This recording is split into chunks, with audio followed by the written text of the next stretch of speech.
Consciousness is a funny thing because it's not something you can really talk about. It's something you have to experience directly. And in fact, it is only through consciousness that we can experience, that we can perceive. But alone consciousness, without the material, without the senses, without the organs of perception, it cannot have a direct experience.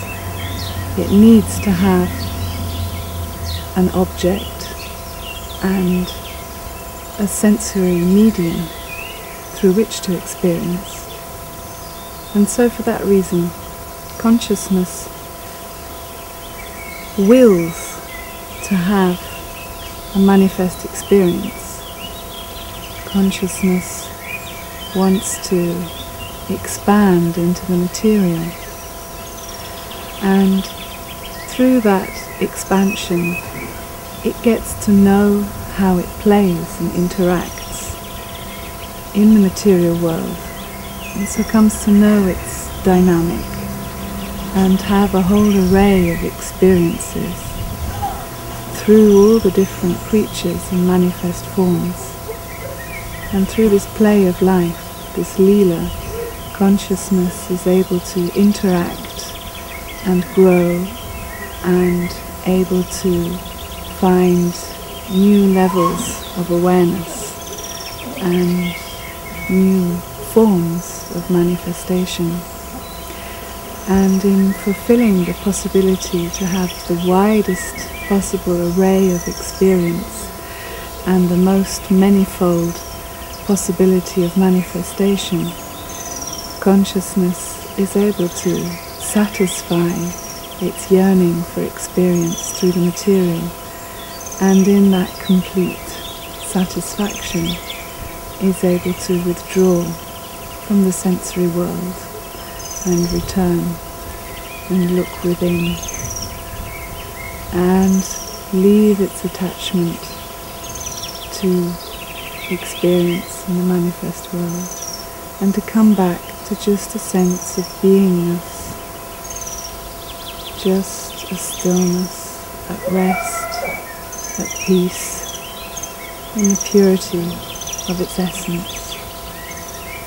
And that is the evolution into the manifest world, the process of going into the manifest world, and then the involution of the spiritual journey back to the ground of being. And this involution is the spiritual journey that leads us to what many might call the mergence with the One, what is described as samadhi, as bliss, as awakening.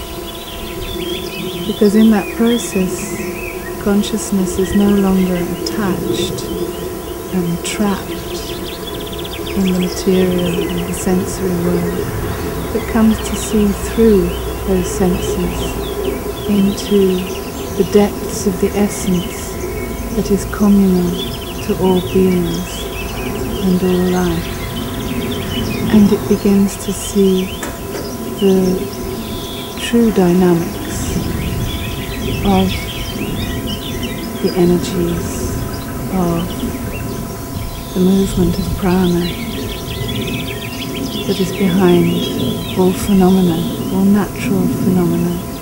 It gives us the ability to see the reality of what is happening, to see life in all its wonder and all its dynamic, without a veil of illusion, without the interpretation of the ego mind, to see what is, just what we call the Buddhi mind, the bright light shining through a crystal mind.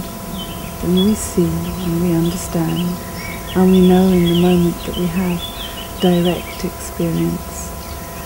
And this is actually the most fulfilling experience for consciousness, for us as conscious beings, and reaching that state we perceive fulfillment, and we as a greater whole, as a unified consciousness, begin to awaken, and that unified consciousness feels also satisfaction of having played the game, as it were, and being able to return home to peace until the next round, till the dice are thrown again.